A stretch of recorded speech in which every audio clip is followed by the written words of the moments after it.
Good afternoon, Sava here from Football Heritage TV. Hope that everyone is well and enjoying this lovely sunny day. Thursday is sunny day. Thursday's always a good day on YouTube. Today in Savva'S 2Pm Snippet, we're going to be talking about Romelu Lukaku. His name won't go away. Lots of people have said this could never happen, but his name won't go away. Kyogo, his name is back in the frame in the last 24 to 48 hours as well. What this does go to show is that Tottenham Hotspur need a striker. And you would have thought, knowing that Harry Kane was going out, they knew it. Postecoglou told us it was happening. The chairman told us it was happening. Kane told us it was happening. They should have had someone lined up. So I'll ask in this snippet as well, I will ask you, has it been a poor transfer window so far? And what striker is finally going to end up at Tottenham Hotspur? Back in a second.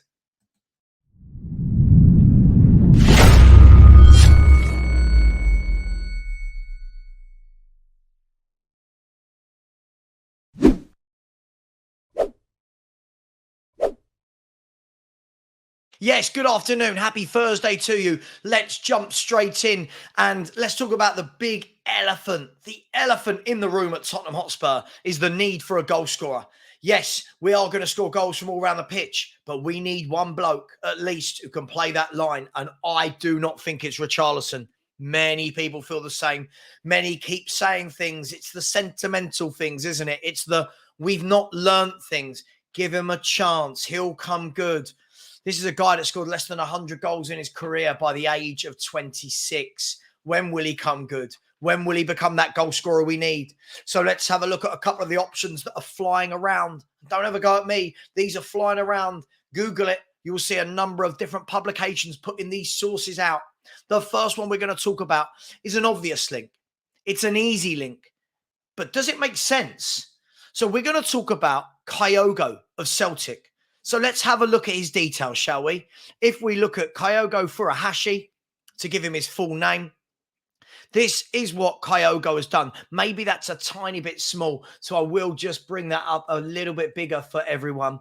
Hopefully you can see that. What we can see here is that Kyogo, in his career, has got just under 1 in 2. So 123 and 267, just give or take under 1 in 2. Now, what people will say is, and by looking at this, they would be correct. Hang on. He's only played in the second division of Japan, then the first division of Japan for 4 years, and now this is his third season in Scotland. Now, of course, those types of accusations are always going to fly around that any player that isn't currently plying their trade in the Premier League, La Liga, Serie A, whatever it may be, the Bundesliga, whatever it may be, that is the accusation. But does the player fit the manager? Overwhelmingly, we know the answer is yes, because obviously for those 2 years, obviously this is his third season now, for those 2 years at Celtic, he was playing under Ange Postecoglou. So he knows the system well. So what you can see from this is that 83 games and 54 goals under Postecoglou. So he knows the system. He knows how he wants it to be played. Some people will say he's too slight. Some people are saying that he's very susceptible to injury. So let's break this down. In his first year at Celtic, he got 12 league goals in 20 games, so clearly got an injury. But overall, 20 goals in 33 games in all competitions is very, very good. The second year, he's now played 50 games, so no injury there from what I can see, and 34 goals in all competitions. This year already, he's got 2 goals in 2 games. So Kyogo, could he be a dark horse? He's got 4 goals in 18 appearances for the Japan national team as well. Could this guy be a dark horse? Do we have to have someone established? Does it have to be a big player with a big name and a big goal scoring record in one of Europe's elite leagues? Or, like how we always praise Brentford, how we always praise Brighton, when we find these players that are in smaller leagues, but the manager likes, can get the best out of them, the work rate, the hunger, understands the positional game of the manager, is it worth giving that sort of person a go?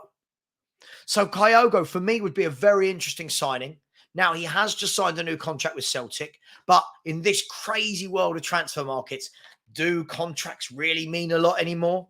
I'm sure he would jump at the chance to play for Tottenham Hotspur in the Premier League. No disrespect to Celtic, big club, but he's won what he can win there. Would he turn down a move to the Premier League and Tottenham Hotspur for potentially only 6 Champions League games this year because Celtic aren't very good at progressing out of that group stage? Interesting one. Let me know. Let me know. Lots of people will say he's too small, but he's got a good goal scoring record. The next striker that has been linked heavily in the last 4 or 5 days, actually, since the kind of Kane departure, is this guy. Now, we're going to look at Romelu Lukaku.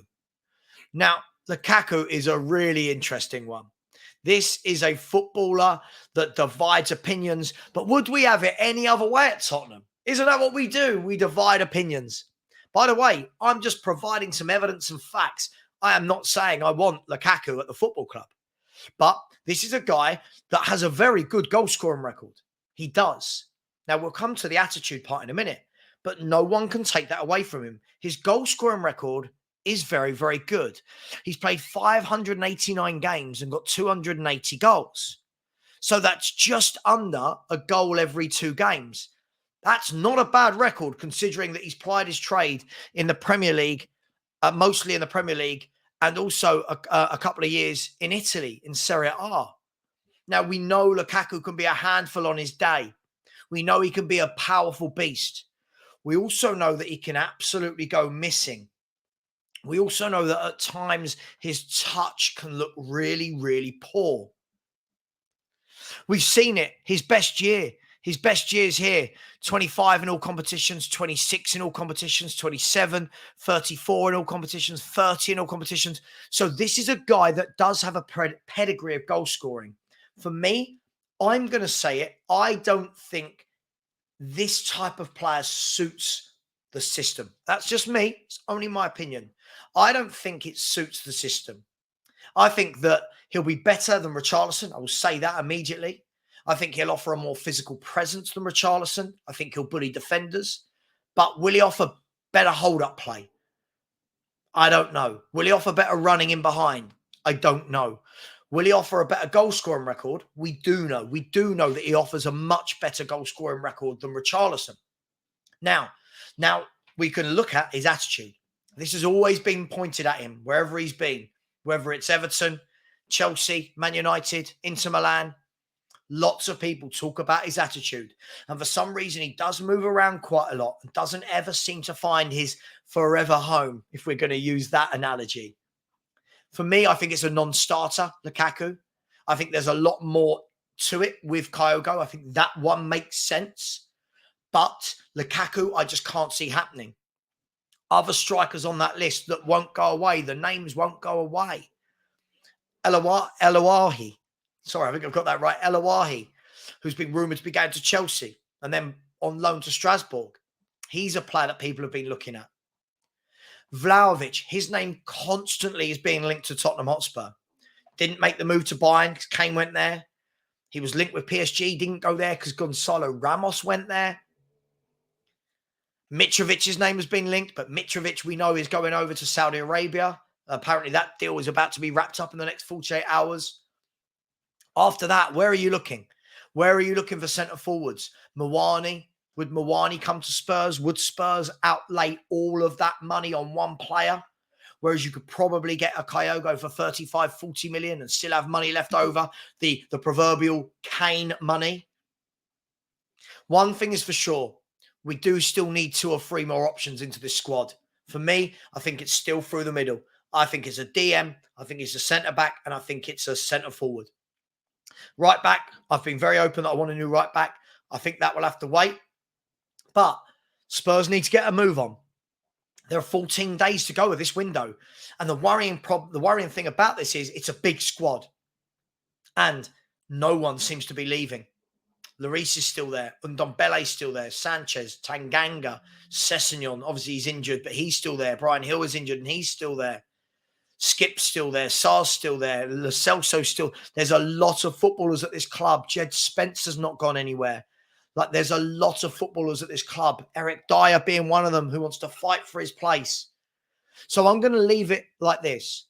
I think Spurs have done some good things this window, especially the two big ones that stand out, Van der Ven and James Maddison. But have Spurs done enough? How would you rate this transfer window? It doesn't have to be out of 10, but how would you rate it? Tell me in a sentence. How would you rate our transfer window to date? What needs to happen for that to turn from whatever you're calling it now to a brilliant window? Thank you for watching. Please like on the way out. It really does help. Please keep subscribing. We're just over 140 away from 10K. Thank you for all your support. Much love. And as always, come on, you Spurs.